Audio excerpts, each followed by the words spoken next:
going to do a little bit more serious program today than I have been lately. Going to start with some Handel.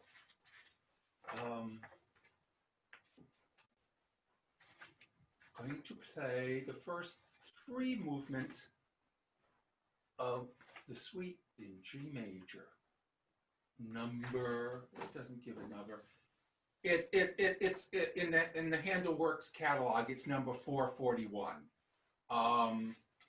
It's the suite in G major. I'm going to do the first three movements, which are an Allemande, which, as I have said before, is a moderate dance in four.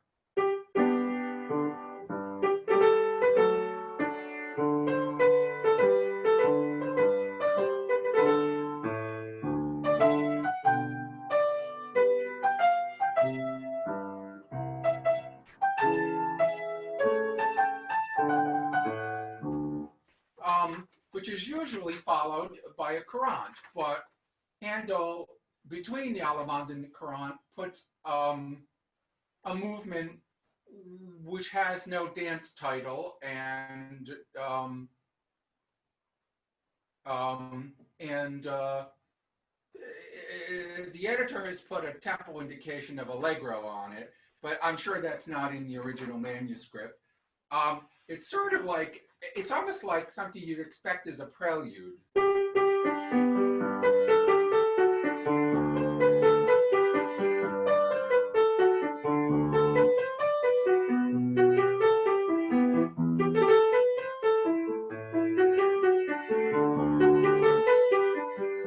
So I'm not quite sure why it doesn't come before the Allemande, but it doesn't.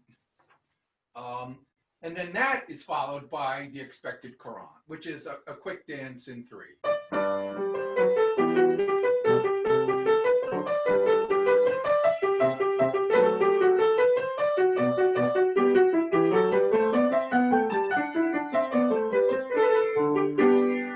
So I'm going to do those three movements. This is fairly early Handel, probably written when he was on tour in Italy. He spent 2 years in Italy and was very influenced by Italian music in the Italian style, and this is very much in the Italian style. So, Allemande, the nameless second movement, which I will call Allegro, and a Courante.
And then I thought, the sort of contrasting key, but similar mood, that I would do two Mozart minuets from the Sonata number 3 in B flat. It's Köchel 281. It was composed in 1774 while Mozart was in Salzburg working for the bishop.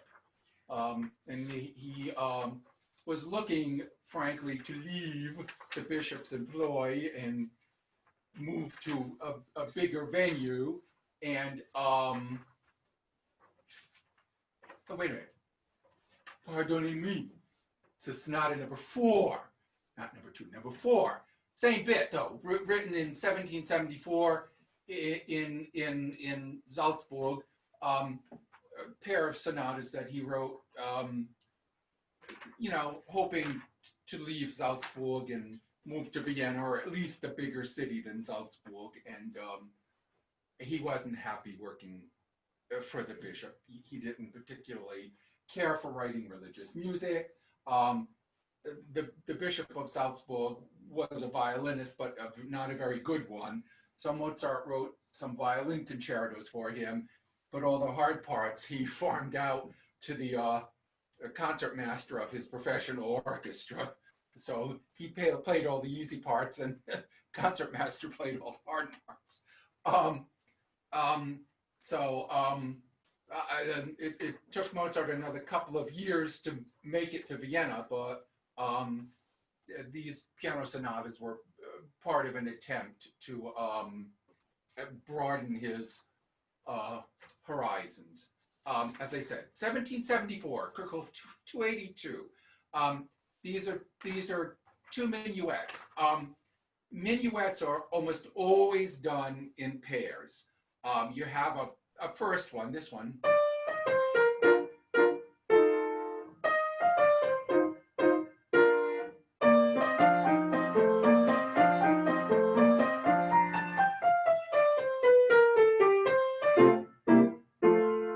Typical sort of early Mozart. And then he has a contrasting second one, which is a little bit more moving.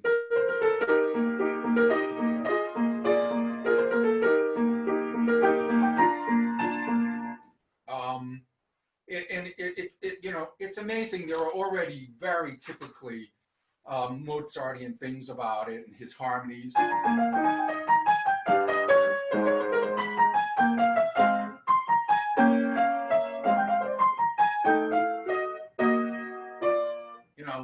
That you hear even in very late Mozart, although Mozart only lived to be 35, so it's not like he had a lot of time to mature. Anyway, this is the minuet number 1 and 2. What you do is you play number 1, and then you play number 2, and then you go back and play number 1 again. It even says to do it in the music. That's what you do. That's just how it's done.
And the minuet was the main 3/4 dance of the 18th century, and I thought I would pair that with the main 3/4 dance of the 19th century, which replaced the minuet, and that is the waltz. And this is Chopin waltz, the very last waltz he wrote in 1829, and it was published posthumously after his death. There were 3 or 4 that were published after his death.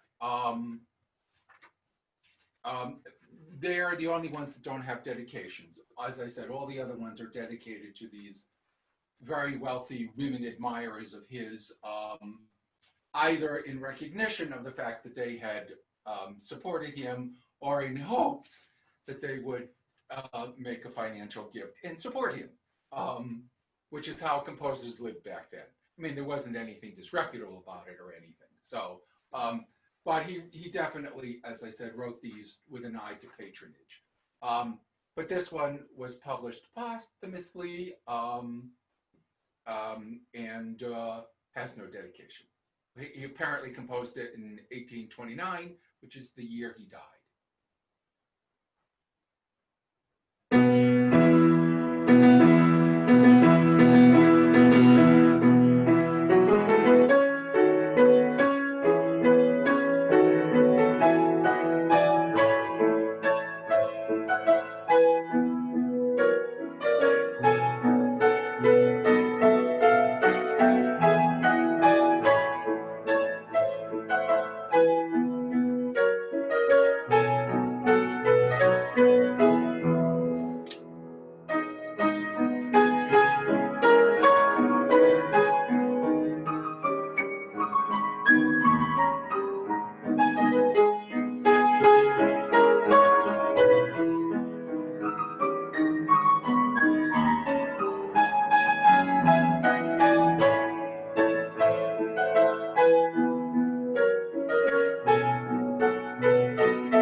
and I wasn't planning on playing it, but it always reminds me of this piece of Joplin, which is the Peacherine Rag. So I know you folks have heard it before. Nah, I think I'll play. I think I'll do which is actually even closer to that piece. I'm going to do the piece that he wrote with Louis Chauvin. I last time I played this, as I explained, it isn't really a collaboration. Louis Chauvin died very, very young. I think he was like 21. Somebody said of Louis Chauvin, as I mentioned before, that he loved three things: piano, rag music, whiskey, and women. And I think there was a little opium thrown in there too. Needless to say, I don't think piano rag music is detrimental to your health, but too much whiskey and too many women certainly can compromise your system. And Chauvin was died from alcohol and drugs and just a very unhealthy lifestyle. And when he was sick, Joplin visited him and heard him playing this theme.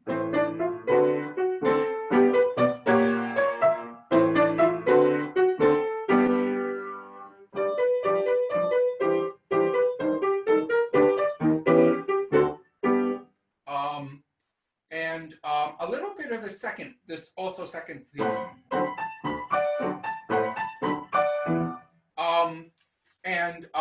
He went home and composed essentially, 80% of the piece around those two things. And he put Louis Chauvin's name into the score with his, so that Louis Chauvin could get some of the profits and, helped support him while he was ill and dying and couldn't work. This was copyrighted in 1907. That was certainly before any kind of disability insurance or unemployment. So I think it says a lot about what Joplin was like as a person, that he would do that and freely share not only the money and the profits, but the creative bragging rights to what is a really spectacular rag, which is called Heliotrope Bouquet. Heliotrope is just a fancy word for sunflower. So this is a bouquet of sunflowers. And as I said, it was published by Stark, which is interesting. Stark was Joplin's music publisher when he lived in St. Louis, and he moved to New York. And apparently he was such a profitable composer for Stark that Stark opened up a New York office and continued to be Joplin's publisher.